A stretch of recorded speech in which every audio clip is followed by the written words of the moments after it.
like him, the lion and the lamb, seated on the throne.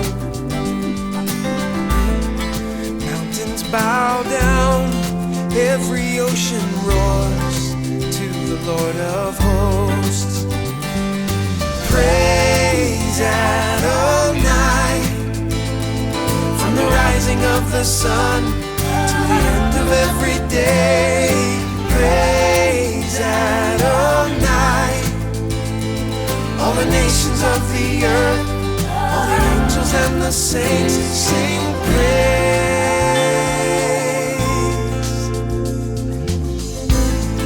Who is like him, the lion and the lamb, seated on the throne? Mountains bow down, every ocean roars to the Lord of hosts. Praise Adonai, from the rising of the sun to the end of every day. Praise Adonai, all the nations of the earth, all the angels and the saints sing praise.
Let us come together for the call to worship.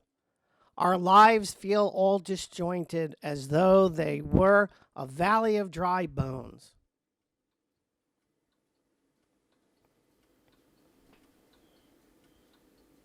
The Spirit of God breathes hope into each one of us.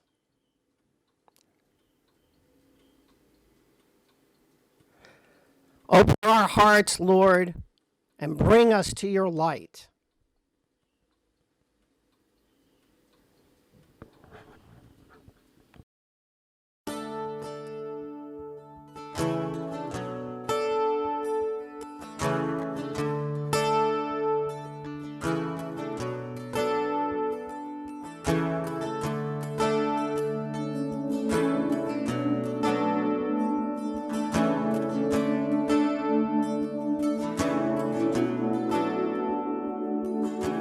Be thou my vision, O Lord of my heart, nor be all else to me, save that thou art.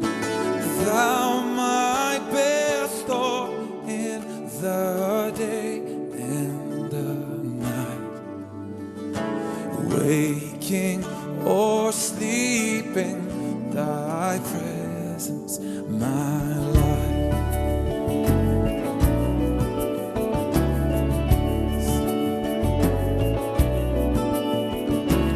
Be thou my wisdom, and thou my true word. I ever with thee, and thou with me, Lord. Thou my great Father, and I thy true Son. Thou in me dwelling, and I with thee one.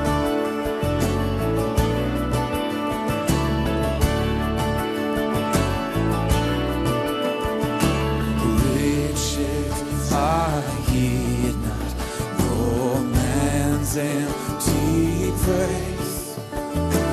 Thou mine inheritance through all my days. Thou and thou only, the first in my heart. High King of heaven, my treasure, thou art,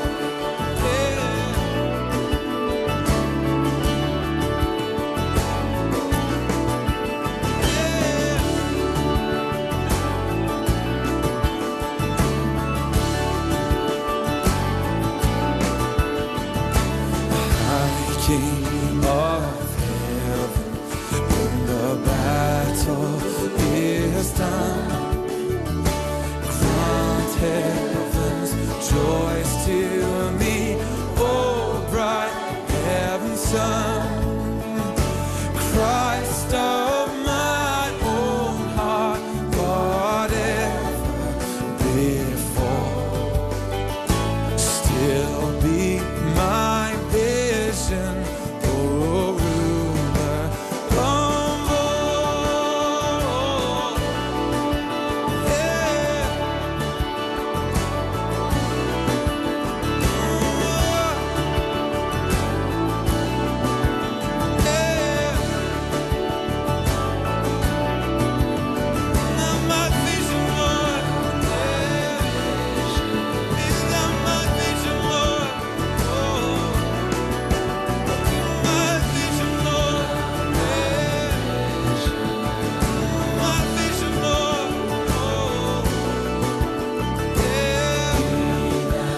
In my wrestling and in my doubts, in my failures, you won't walk out. Your great love will lead me through. You are the peace in my troubled sea. Whoa, you are the peace in my troubled sea. In the silence, you won't let go. In the questions, your truth will hold. Your great love will lead me through. You are the peace in my troubled sea. Whoa, you are the peace in my troubled sea. My lighthouse, shining in the darkness, I will follow you. Oh, my lighthouse, I will trust the promise. You will carry me safe to shore, safe to shore, safe to shore, safe to shore. I won't fear what tomorrow brings.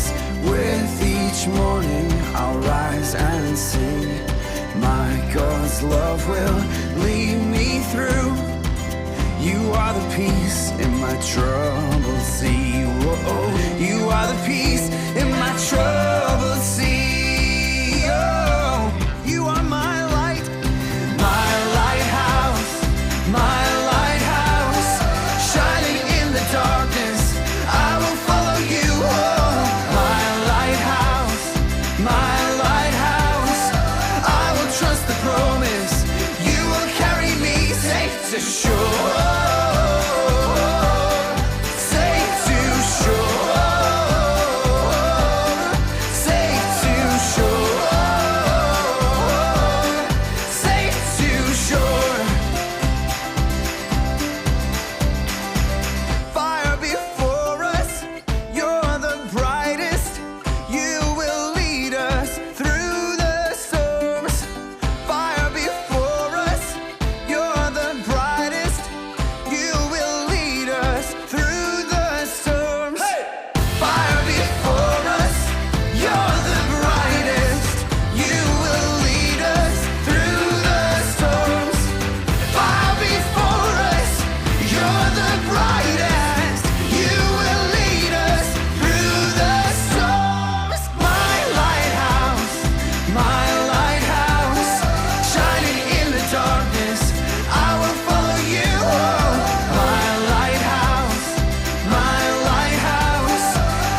great trial of famine and darkness and sword. Still we are the voice in the desert, crying, prepare ye the way of the Lord. Behold, he comes, riding on the clouds, shining like the sun. At the trumpet call, lift your voice, the year of Jubilee, and out of Zion till salvation comes.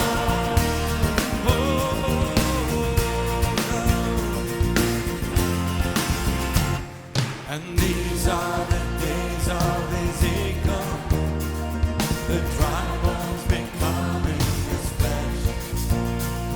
And these are the days of your servant David, rebuilding a temple of praise. And these are the days of the harvest, for the fields are as white in your world. And we are the laborers in your vineyard, declaring the word of the Lord. Behold, he comes, riding on the clouds, shining like the sun. At the trumpet call, lift your voice, the year of Jubilee, and out of Zion till salvation comes.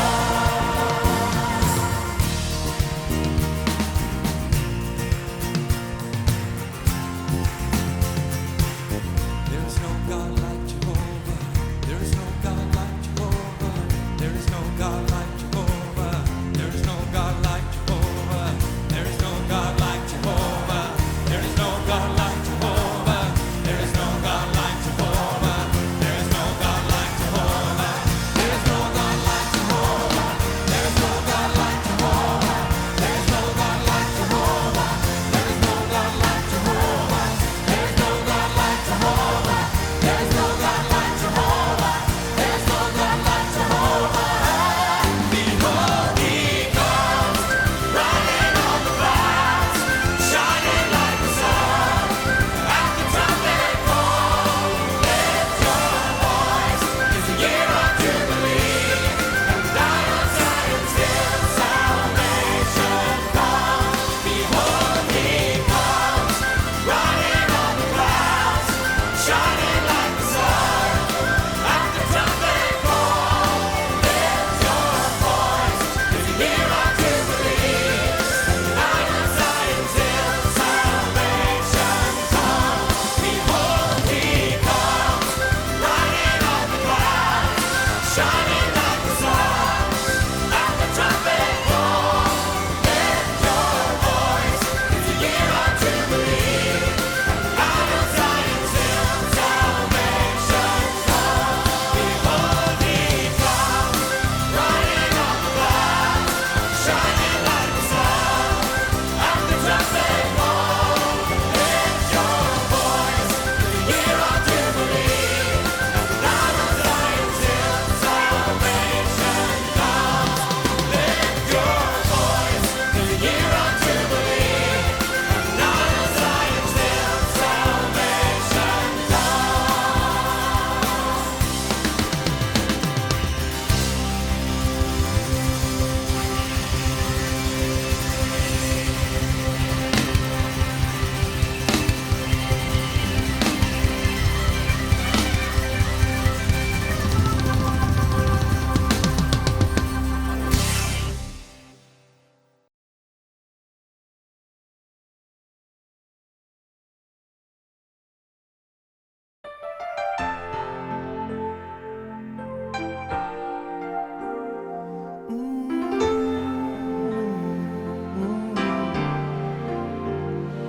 Give thanks with a grateful heart.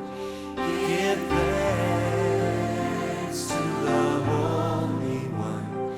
Give thanks because He's given Jesus Christ, His Son.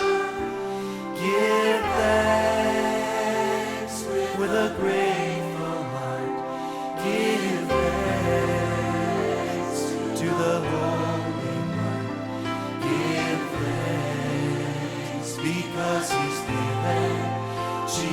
Jesus Christ, His Son. And now let the weak say, I am strong. Let the poor say, I am rich, because of what the Lord has done for us. And now let the weak say, I am strong. Let the poor say, I am rich, because of what the Lord has done for us. Give thanks. Oh yes. We give thanks to you. Give thanks with a grateful heart. Give thanks to the Holy One. Give thanks because He's given Jesus Christ, His Son. Give thanks with a grateful heart. Oh yes. Give thanks to the Holy One. Give thanks because He's given Jesus Christ, His Son. And now let the weak say, I am strong. Let the poor say, I am rich, because of what the Lord has done for us.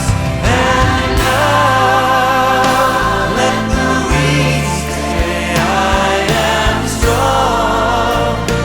Let the poor say, I am rich, because of what the Lord has done for us. Give thanks. We give thanks to you, Lord. We give thanks. Give thanks.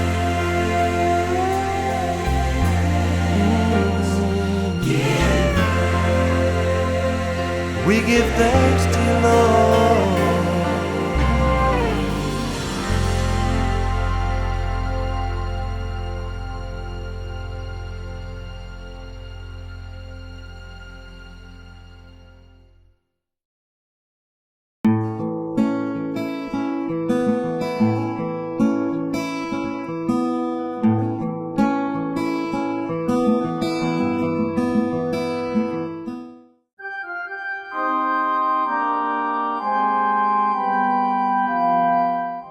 Prepare our hearts, O God, to accept your word. Silence in us any voices but your own, so that we may hear your word and also do it, through Christ our Lord. Amen.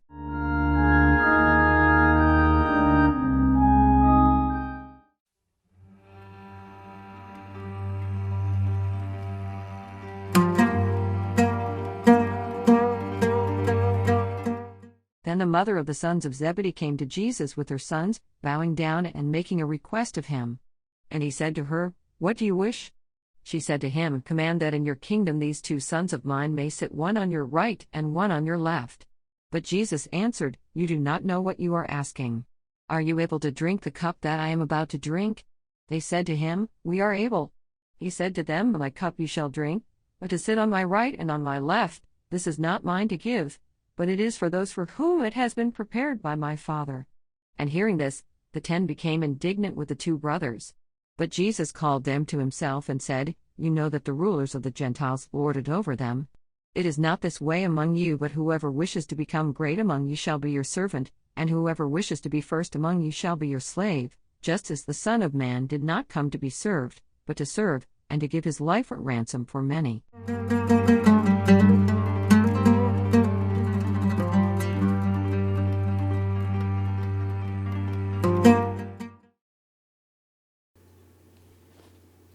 Well, we have come to another section of Matthew chapter 20 as we continue to do our examination of this gospel.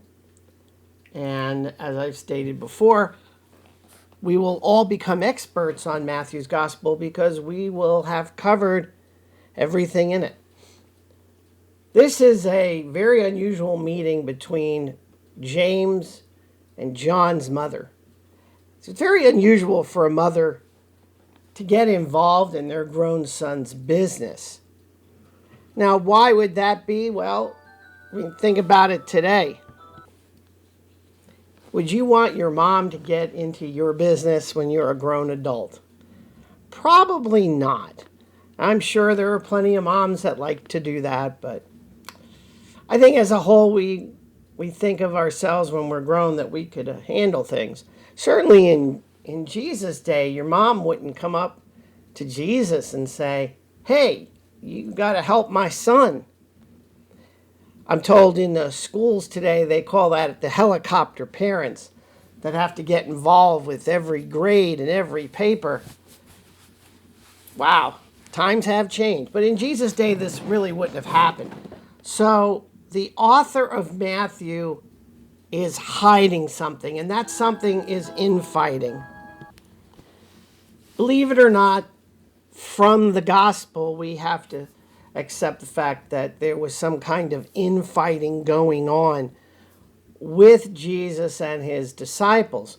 Because you had this inner circle of Peter, James, and John, and the sons of Zebedee, as it says in the gospel, they're James and John. They formed the inner circle, but Peter was emerging in the number 2 position. Of course, Jesus being the number 1 position, which meant that when Jesus died, Peter takes over the group. James and John, they were pretty much sharing position number 3, and they wanted to be number 2 because they knew that sometime soon they would become number 1. So we're being told in Matthew's gospel that rank and hierarchy had invaded Jesus' little group of 12.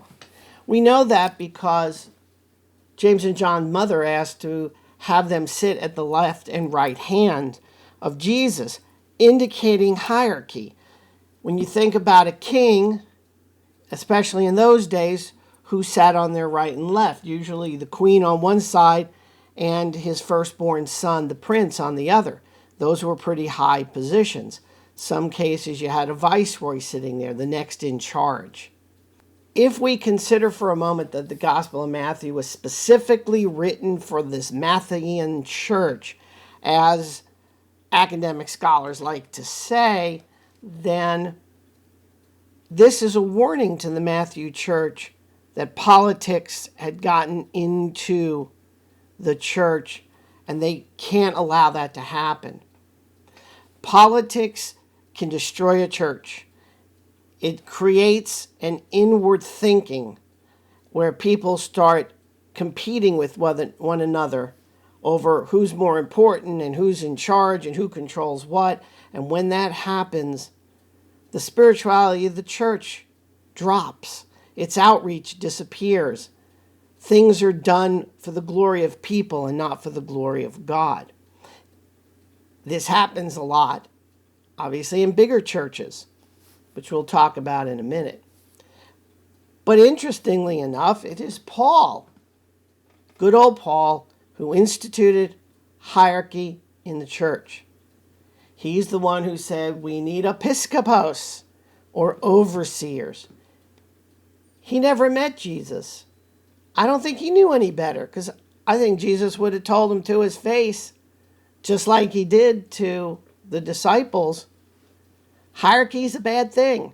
It's going to suck energy away from the goal of expanding the kingdom of heaven and going out and making disciples. It just consumes the organization when it happens. And that's a sad thing. Now, the title of this sermon was Cup of Death. So I need to tell you what the cup of death is, because Jesus does say to James and John, are you ready to drink from my cup? or the cup that he was going to drink from. When you lived in a village or a town, it could even be a city, but let's say a village, and there was someone you really, really didn't like, and you wanted them dead. Yes, people thought that way too back in even Jesus' day. What you would do is you would throw a banquet for the town. Have a big party. Everybody loves a good party. And what they do is they drink at a party. And of course, wine is the drink. So everybody's got cups and everybody's got wine. So the host would tell one of his stewards to put poison into the wine cup and give it to the person that he wanted dead. This happened a lot, more than we'd like to think. Kings and princes and noblemen, they hired food tasters, which included drink. So when you gave the king his cup of wine, he would hand it over to the food taster, and the food taster would taste it, and if he didn't die immediately or so, well, then you knew that the cup was fine. So Jesus is asking James and John, are you ready to die with me? He's going to ask that a couple more times before we reach the crucifixion. But that's really what's going on. Now, for us today, one of the things you cannot do is, at this point, 2,000 years later, is change the hierarchy of the greater church. It's way, way too embedded. You're never going to get rid of it. All you have to do is look at the Catholic Church. I mean, popes and cardinals and archbishops and bishops and monsignors and on it goes. You just have too much hierarchy. And since the church tends to love tradition, it's not going to get rid of it. However, at the local church level, we can flatten our hierarchy. And you know, we've actually started that. And I think we're pretty well done at this point. We have one administrative team. We don't have separate committees anymore, separate teams that are going to be territorial, because we only have one. And everyone on that team, I am so happy to say, now let me make note, we call this our administrative board, all work together well for the good of the church. No one has come forward and said, I want this or I want that because I want it. It's always the good of the church. And that's something that I think is a wonderful thing. It's one of the things that I really love about Bethany is that drama of politics and hierarchy and people fighting over rooms and who controls this and that doesn't exist. It's been horrible in the churches I've been in. And I wish I could have figured out how to get them to follow Jesus' words and get rid of all those politics and hierarchy. But I love it that we've done it here. The other thing I think we can get out of this passage, which I know we all do, but you know, it's a good reminder, is that we must always treat everyone in the church equally. We are all equal. Doesn't matter what your tithe or your offering is. Doesn't matter how many times you attend a month. We are a family that stays together and sticks together and treats everyone equally. And that is very clear that it exists in our church. And I pray that it continues to. And if it doesn't, we'll come back to this passage. But I don't think that's ever going to happen. I have confidence in all of us as we continue to be the family of God, bringing the love and light and grace of Jesus Christ into Felton and into our surrounding areas.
Praise to the Lord who o'er all things so wondrously reigns, shelters the under his wings.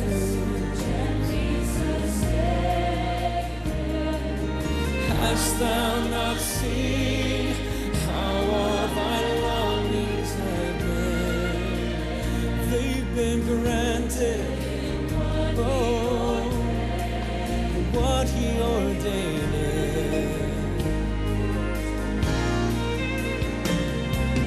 Praise to the Lord who doth prosper thy work and defend thee. Surely his goodness here daily attend thee. Ponder anew what the Almighty can do. If with his love he befriend thee.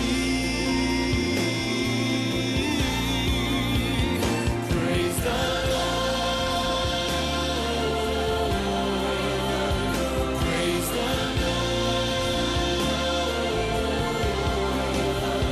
Praise the Lord. Praise the Lord. We give you praise. Praise to the Lord. Oh, let all that is in me adore him. All that hath life and breath, come now, come now. Give him your praise. Let the amen sound from his people again. Gladly forever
rejoice, for he has made me glad.